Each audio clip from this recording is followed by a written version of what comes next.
My name's Shawn Ryan. I was a Navy SEAL for 5.5 years. This is everything I'm authorized to tell you.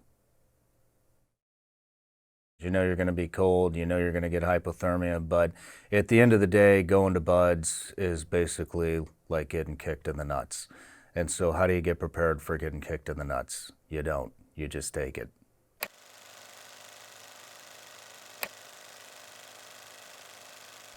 How do we keep each other in line? A lot of hazing. You have a tremendous responsibility being a member of a SEAL team, whether you're the communications guy or you're the lead sniper. You might be the guy planning the mission. You might be the point man. And so there is no room for jackassery. And if you're not doing your job to the best of your ability and you're clowning around, then you're going to get tuned up and maybe kicked off the team. And so it's very much a work hard, play hard environment, but if you can't play hard and work hard the next morning, you're not going to make it. When you're in the SEAL team, you are closer with your immediate teammates, your platoon mates, than you are with your own family. And so you eat with them, you sleep with them, you hang out with them, you party with them, you grieve with them. I mean, that is your family. And so you become inseparable. Home on my off time as a SEAL was a lot of happy hours and a lot of ladies' nights and chasing women and drinking booze and probably a bar fight or two. On deployment, an off day looks like a really good workout in the gym and a lot of Xbox. A lot of people pose as a SEAL. I've seen it happen a lot. This is 20 years ago. We would have the support guys going out in town and bragging to everybody that they are a SEAL, it's SEAL Team 8 or SEAL Team 2, and they would go to those specific bars where SEALs hang out. When those bars were empty, that way none of us were in there catching them doing it, but unfortunately we know the bar staff, we know people that work there, and so that word will get around, and a lot of times they would wind up taped to the flagpole naked when everybody shows up to work the next morning. The number one unspoken rule for the SEAL teams was work hard, play hard. As long as you could show up to work, ready to go, pristine condition, and be able to perform, they did not care how hard you played.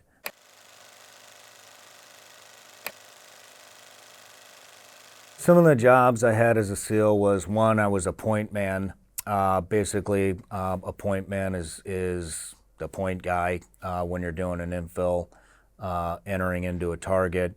You're the navigator, navigating your route in, how you're going to get in, how you're going to get out, how you're going to lead your entire team in. My first mission as a SEAL was to go to Haiti in 2004. There was a lot of civil unrest going on all over Haiti. We staged out of Guantanamo Bay, and basically what we would do is we would fly over on a helicopter every morning and do reconnaissance in all these different towns and villages to report back about the civil unrest. We had prisoners breaking out of prison. It was just complete chaos all over Haiti, bodies all over where on the beach, but it was just a reconnaissance mission. I felt good. Wasn't enough action for me. It made me really hungry for more. I wanted to go to the Middle East. The hairiest mission I've been on was when we went to Baghdad, and this was at SEAL Team 2. There was an election going on, and we had a badass lieutenant who started farming us out to conventional units who were having problems. We would find units that were getting blown up by IEDs or being ambushed on roads. Terrorists would set up roadside bombs, set up ambushes, and they would just blow these vehicles, kill our guys, time and time again. We would go with these conventional units for a couple of weeks, training them up, and then we would actually take them on a real world mission with us. And every time we went out, we would kill the guys that were killing them within 24-hour time frame. I wasn't actually a schoolhouse trained sniper. I was just really good at it. And so when we did all these sniper missions, I was basically aiding the lead sniper and teaching the conventional guys how we do business. It was one of the biggest responsibilities I've held. There was a very small village outside of Taji that was considered black. And so what black means is no U.S. troops or personnel are allowed to drive through, walk through, fly over. You basically just stay completely out of the town because it's so dangerous. This one was out in basically farm fields. And so we took 4 teams, and 4 teams of 2 to 3 guys each, and we'd set them up along this road. So town's here, black town. My OP was the first one right outside of the black town, so it was the most dangerous spot to be in. And then we had our command and control type observation point kind of hidden back in the rear where they could do comms. And about halfway through the day, we got compromised. We were in weeds that were probably about chest high, and so I'd padded down this little hallway, and I was laying in the grass looking at the town like I should have been, probably about 30 meters off the road, and I saw a man walk right by me out of my peripheral, and I noticed when he walked by me, he noticed me. I could see him looking off the side of his eyes through his peripheral. I thought, maybe I'm supposed to kill this individual. He's going into a black town. I wanted to pull us out. I wanted to do an emergency extract because I had compromised the team. The rest of the sniper OPs decided they wanted to stay. They wanted to see how things went. 10 minutes later, we got mortared, probably 4 to 5 different impacts right on top of us.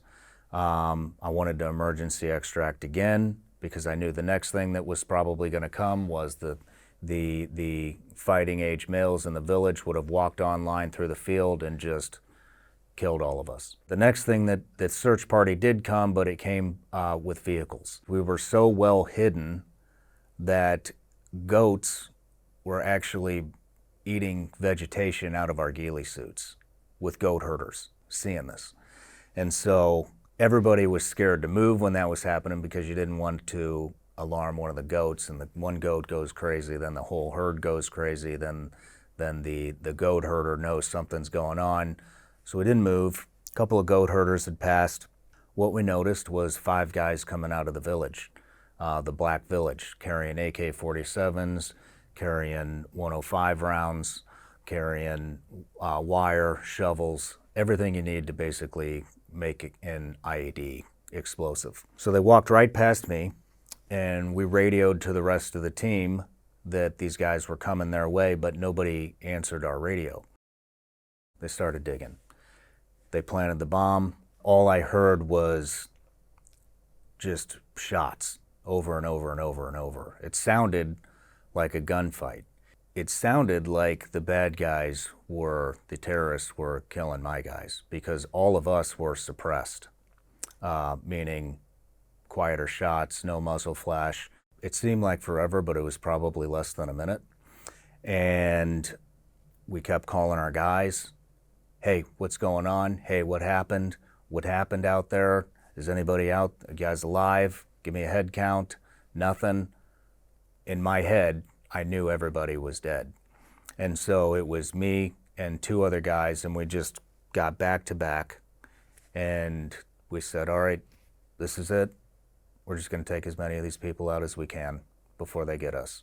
First thing we hear come over the radio, maybe 5-10 minutes later, is, holy shit, we just killed the out of those guys. They had let the Army guys take the shots. They were not suppressed. So I thought their gunshots were the enemy's gunshots, but it was the Army guys, unsuppressed, shooting alongside with our snipers who were suppressed. You know, hearing my guy come out saying that they had just killed those guys was one of the best sounding voices I've ever heard in my life, knowing that my guys were still alive and that we had defeated the enemy.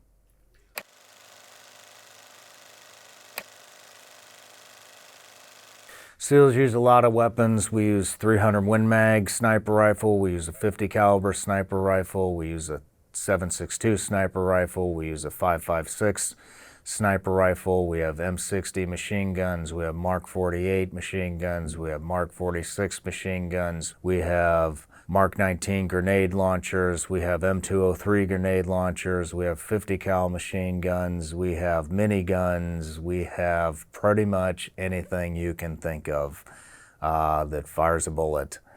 Main weapon I used was a M4 10-inch barrel with a Night Force suppressor, and secondary was a P226. A suppressor is not a silencer. A lot of people think it's a silencer. It does dub the noise down a lot. You don't need to wear ear protection when you're shooting with a suppressor, but it's not like what you see on the movies where it sounds like a sewing machine. The main point of a suppressor is to suppress the flash that comes out of the end of the muzzle, whether it be pistol or rifle, because if you're shooting at night and you're in a combat scenario, every time you fire that weapon unsuppressed, it's going to leave a signature.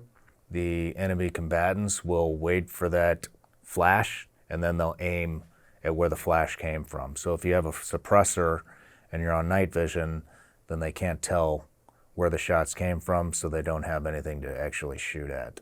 Most fun to fire was definitely the Carl Gustav rocket launcher. I can't remember the exact millimeter of the rocket, but it is about this long, packed full of high explosives, and they will take just about anything out that you point it at. So one thing that we would use them a lot for are terrorists hiding in caves. It's good to be familiar with as many weapon systems as you possibly can be. Two, we were in the Middle East, and that's the type of weapons that the terrorists were using, and so we train on all the Soviet-style weapons as well, which are what the enemy combatant, the terrorists, were using at the time. You might be dressed up like a local or somebody from Afghanistan, Iraq, Yemen, Pakistan, wherever you're operating, Syria. You might be dressed up in the local garments. And what does everybody have there? An AK-47. So you could be undercover, and that's the reason you need to be familiar with it. You might run out of ammo on a direct action or some type of a raid where you have to pick up an enemy combatant's weapon and be very familiar with that to continue on with the mission. When you see SEALs in the back of a old Toyota Hilux truck, a lot of times what that is those are many times up armored, but they blend in with the local vehicles as well. So can't get Hiluxes here in the United States, but everywhere else in the world is running around with diesel Toyota Hiluxes, especially in the Middle East. A lot of times we're attached to some type of a partner force, whether that be a force of Afghan commandos or Iraqi commandos or wherever you're at. A lot of times in special operations, you're going to be attached to a partner force. And those partner forces use Toyota Hiluxes. If you're in a 100-vehicle convoy with a partner force and there's only 4 vehicles that actually have SEALs in them and the rest of them is a partner force, you don't want to be the guys that are standing out, because if you do get ambushed, it's going to be a dead giveaway. You don't want to make yourself a higher profile target than anybody else on the battlefield. We did a course that was actually put on by the British MI6. We were actually going to go into Eastern Europe, Eastern Bloc countries in Europe, and hunt down warlords and people that have committed war crimes. They put us through a course that taught us how to break into cars, how to hotwire cars, how to blend in, how to surveil somebody on foot, how to surveil somebody in a vehicle, how to surveil somebody in a boat, how to follow them into 50-story buildings, and blend in every type of environment that you can think of and be actually comfortable doing it. I would say the most important piece of equipment that you need in combat is a radio, because radio gets you out of there, it gets you in there, it's your communications, and it is actually the biggest gun on the team because you're calling in the biggest guns. You're calling in A-10s, you're calling in fast movers, you're calling in Apaches, you're calling in Spectre gunship. So I would say that the radio is by far the most critical piece of equipment for a mission.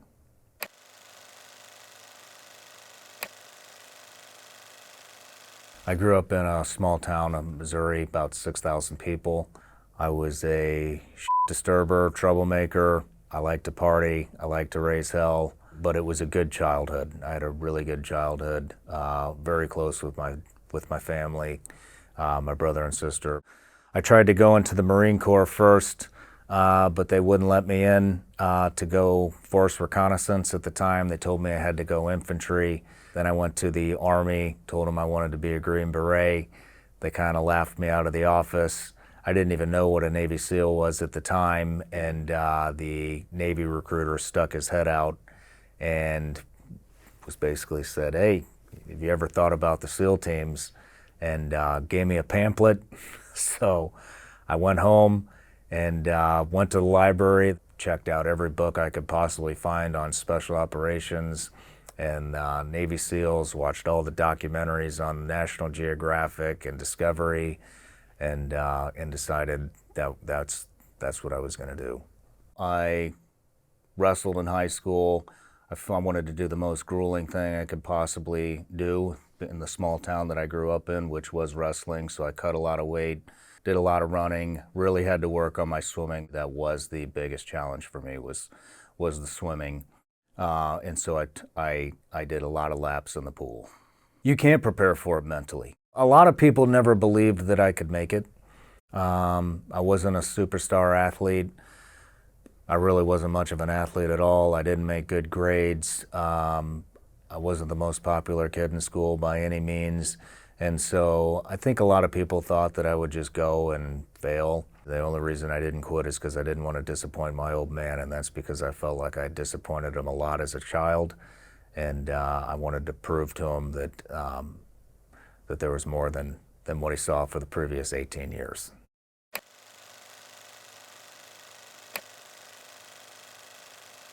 BUDS is the very, very beginning of the pipeline to becoming a Navy SEAL. BUDS stands for Basic Underwater Demolition SEAL Training. They want to know how tough you are. They want to know what you can take. They want to know that you are a team player. They want to know what your physical endurance is like, what your mental toughness is like. And I knew it was going to be tough. I didn't know it was going to be that tough. First phase is very structured. Usually you'll wake up, you will have some sort of a PT event, meaning you're either going to do a 4-mile timed run or a 2 nautical mile swim, or you're going to do an O course, or you may go to the pool and do a pool workout. But you always start off with some type of a physical exercise. Then you'll be getting your ass kicked on the grinder by the instructors with calisthenics, push-ups, pull-ups, sit-ups, flutter kicks, getting sprayed with the hose, getting sand kicked on you. Nice little wake up in the morning, and then that will filter into more beatings until lunch. At lunch, you probably get about 30 minutes. You run back from lunch. It's about 1.5 miles to and from lunch. You run everywhere. And then beatings commence after lunch, well into the evening. Usually you're done by about 9 o'clock at night. You'll probably do some type of rock portage. Those are the little boats that you see out there, those rubber boats with the guys with the paddles and the life jackets, and they have to land those boats on the rocks with the surf. Sometimes the surf can get up to 12, 15-foot swells, and so it makes for a very challenging experience. Hell Week is famously known as the most grueling week of SEAL training. It's 5 days, 5 nights, no sleep. Maybe you might get a little nap here and there, but you are constantly moving. You are constantly in the water. You're freezing your ass off, fighting hypothermia. I believe the water there is a brisk 58 degrees. I was so miserable when I was in Hell Week that I almost quit. My buddy slapped me in the face and told me, "There's no way you're leaving us here."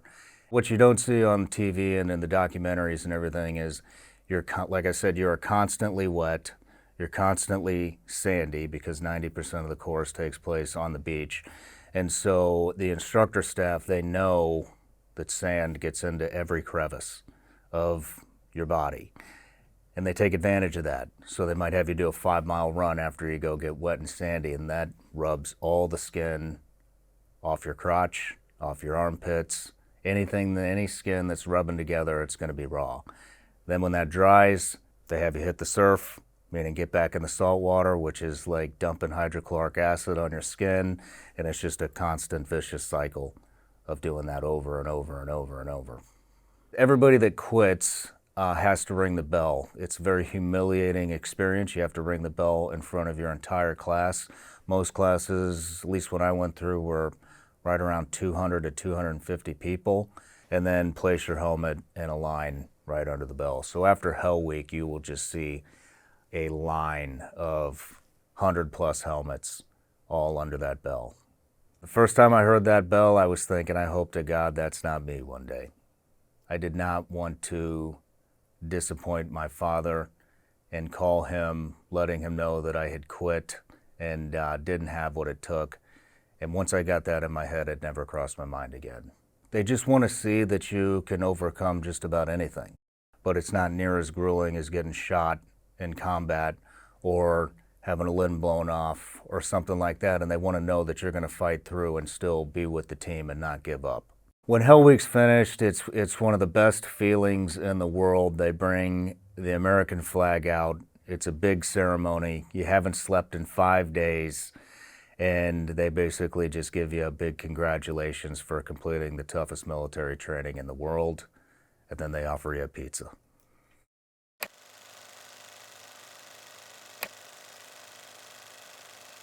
Then there's phase 2, which is dive phase, and that is learning how to do scuba. That's learning closed circuit breathing apparatuses known as a Draeger. The first thing you do is you go through dive physics and dive medical so that you actually understand dive medicine and how deep you can go for how long, things like that.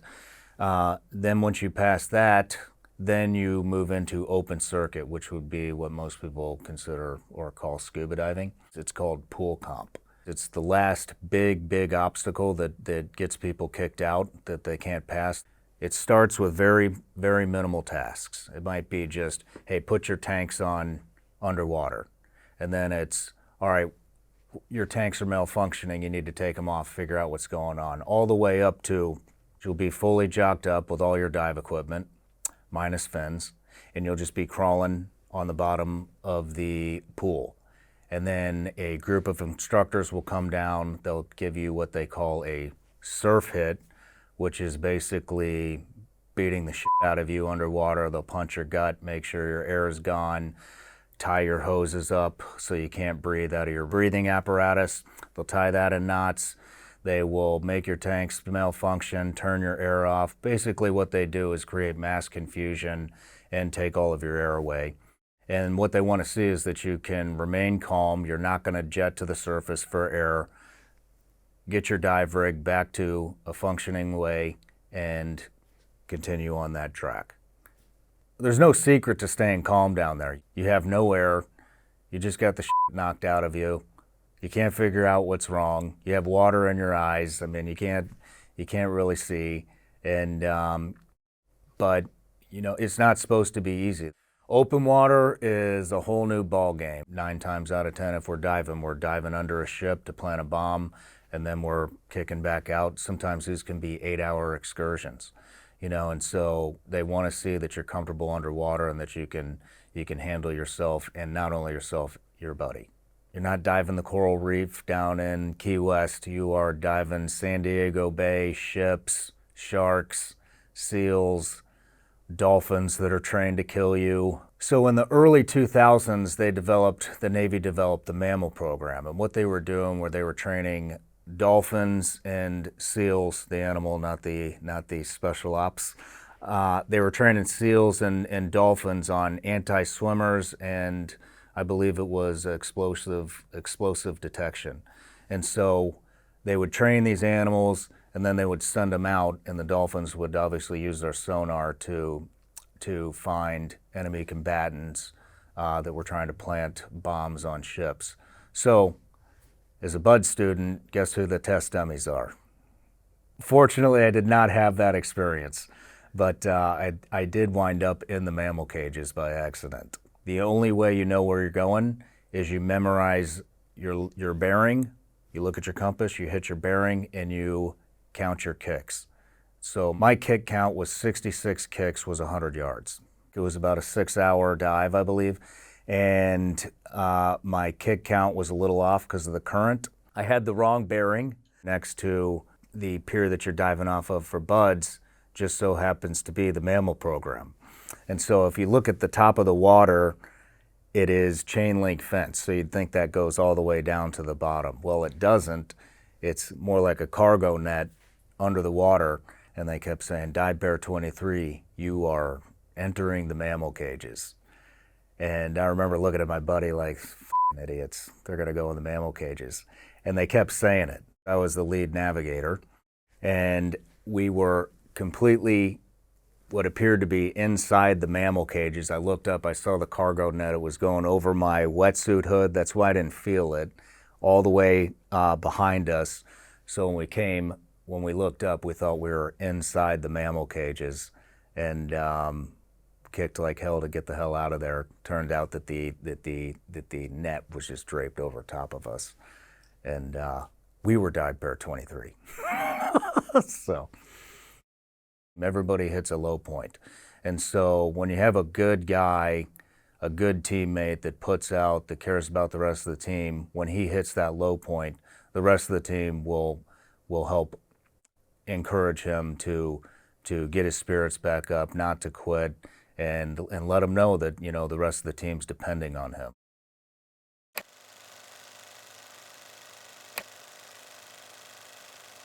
My favorite part was the land warfare phase, which is demolition, firearms, land navigation, basically your land warfare phase. They start to treat you like an actual human being again. And the beatings become less and less. You're learning land navigation, you're learning pistols, you're learning how to shoot rifles, you're learning how to shoot submachine guns, and the best part of all is learning demolition.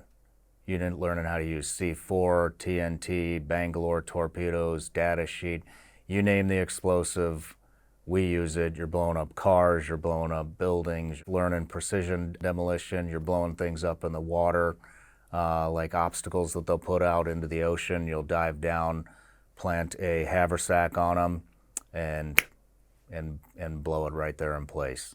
I love to blow shit up.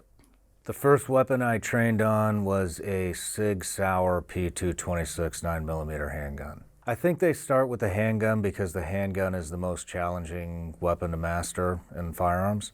And once you have the fundamentals of handgun shooting down, then all the other kind of shooting, just with all the other platforms, just kind of falls into place. SEALs are such good shots because we train. It gets ingrained in you. And so even in buds, you're going to spend a week to 2 weeks of dry firing. And what I mean by dry firing is no bullets, no nothing, you just your weapon. And so you come out just like you're shooting just like you're shooting for real with real bullets, but you get your form down. It just want all the motions, all the grips, everything, sight alignment, grip, the way you hold it, the way you present your pistol, everything has to be perfect. And then by the time that you put a real bullet in that weapon, it goes right where it needs to go. And then you'll do the same thing with rifle. You'll take your M4, you'll start shooting, dry firing for a week, maybe 2 weeks, before a live round ever leaves that barrel. You'll know exactly what you're doing.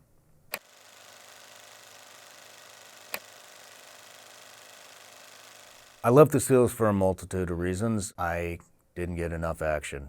I was very, very gung-ho about going to war. We did the Haiti thing, then we went to Germany, then we went to Afghanistan, did a little bit in Afghanistan, did a lot in Iraq, but I didn't want to do another 6 years for a very small portion of it to be in combat. I saw what 20 plus years will do to somebody, to their body, to their home life. Pretty much everybody I know was divorced or has been divorced or was getting a divorce. A lot of them didn't know their kids very good. Your platoon, your teammates are your primary family, and the families are the secondary. And I knew that if I stayed in at the rate I was going, that I was going to be a very lonely person come retirement. I wanted to try business. I became a real estate agent, and I failed miserably at it and got into a fire academy. I found out that I wasn't going to have a guaranteed job and that it would likely take about 2.5 years before I did get a full-time job as a firefighter. I didn't have time. I don't have 2.5 years to wait around. A friend of mine gave me a call and told me that he wanted me to try out for this contracting program. He said, this is a black program. I can't tell you who we're actually working for, but I can assure you that everybody who's in this program or even gets a chance to try out for this program has to have had a special ops background. And about 6 months later, I got a call to show up at a specific location, what kind of gear I needed, and that I was going to be a tryout. And so I went, I did the tryout. It took about a month. When we finished the tryout, they had told us that the client that we were going to be working for was Central Intelligence Agency. Pay was astronomically higher. It was probably 4 to 5 times higher than I was making as a SEAL. The deployment cycle as a contractor is kind of on you. I liked to do 60 days on, 60 days off. At the end, I was doing 45 days on, 45 days off. Some guys like to do 90, 120 days out, 1 week back. It's kind of all up to you and how much you want to give them and how much you want to give your family. When I left the agency, I started a tactical training company. It grew very fast. Got to train Keanu Reeves for John Wick 3. That was pretty much the height of it. Then I got really tired of it after doing the job for real for 14 years, give or take a little bit. I had grown a pretty successful YouTube channel from the tactics training videos that I would put out. And so I decided that I wanted to document history from the people who were there, the way it actually happened. So I started the Shawn Ryan Show for a couple of reasons. I really got tired of watching the mainstream media talk about all the events that I was a part of or that my colleagues were a part of. It was always somebody that had never been there. And veterans didn't have a voice. And I wanted to bring that out and talk to guys like myself who had been through that and how they got out of it. So everybody that I brought on at the beginning had found some type of success through entrepreneurship and had been through the low points, the addictions, to adrenaline, to substance abuse, to broken families, to suicide attempts.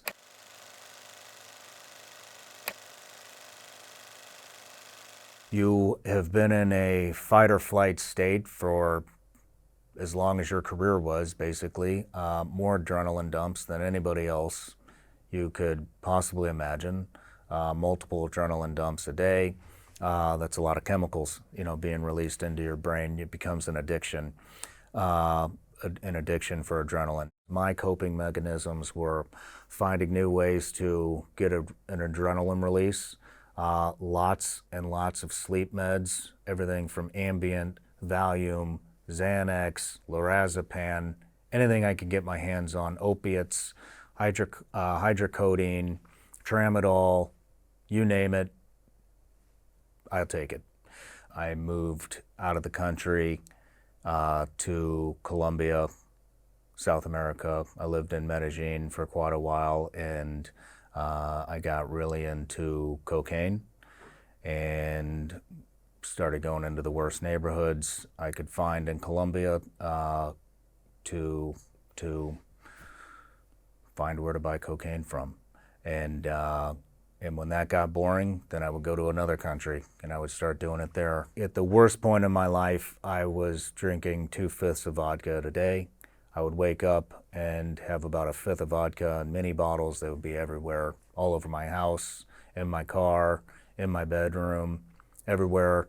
And then at night after dinner, I would just crack open 1/5 out of the freezer and start going to town on that, wash down my pills to go to sleep, which by the end of it, they didn't even really put me to sleep. And then I would wake up with a nice pick-me-up of Adderall or some other type of stimulant to keep me going, and it just became this vicious cycle for years and years and years. When you are a SEAL, there's not much support. It's not something that they like to address. They don't want to bring any light to that. It makes the units look bad, and so a lot of them pretend like it's never happening. Nobody wanted to go to medical because everybody wanted to go on the mission. And so if you went to medical, everybody was scared that it might be some type of chronic illness or injury that would take them off the mission, so a lot of guys would hide it. I had a hernia that I got in basic training, and I refused to tell them all the way through because I was scared that they were going to pull my SEAL contract out from under me. So I went all the way through basic training with a bulging hernia in my groin, and finally told them when I was done. I've had multiple concussions from explosions, from being blown up, blowing cars up, shooting huge rocket launchers like Carl Gustav's, falling out of helicopters. I don't even know how high we were because it was dark, and I missed the rope and fell out of the helo, but it was 50 feet or less. A lot of wear and tear from humping the mountains of Afghanistan, a lot of wear and tear from buds, major back issues, those kind of things. I've never been shot. A lot of us have the same injuries and the same symptoms, and deal with PTSD and deal with traumatic brain injury and stuff like that. And when you get out, though, there are a lot of resources. Not very many government resources. The government doesn't do a very good job at treating these things.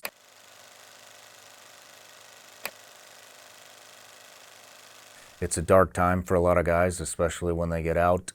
We're not used to slow-paced environments. We're not used to not having adrenaline dumps. We're not used to integrating into a civilian environment, and we're not used to having to deal with feelings. You have a mission to do. That's the only reason you're there. And so when you get out, and you have to learn patience. I guess I'll say that. And a lot of guys don't have very good patience when they get out.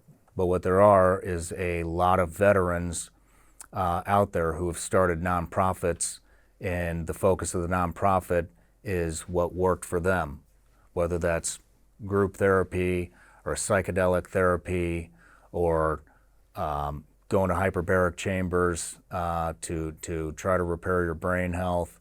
I did 2 different psychedelics. The first one was Ibogaine, which is about a 12-hour experience. It's like watching your entire life through a different perspective. And then you do what they call 5-MeO-DMT. It's basically an ego death, and it is a death experience. That was the most intuitive experience that I've ever had, and when I came out of the death experience and experienced the bliss, I could feel and see a flow of energy coming from the ocean onto the shore, into the grass, up the trees, and for the first time in my life, I've realized that everything is connected and everything is one. It was really intense. I came back. I didn't need any of my meds anymore. I quit drinking. I'm sober 2.5 years. I quit smoking cannabis.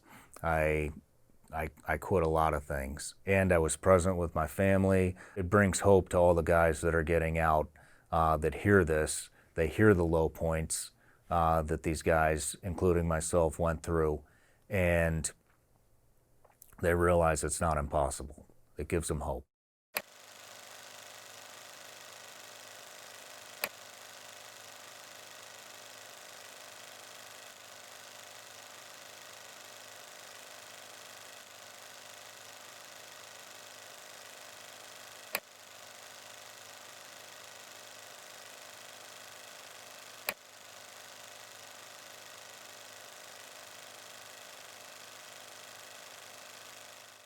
I'm a producer on Authorized account. If you enjoyed this, please subscribe and comment below with more topics you'd like to see us cover.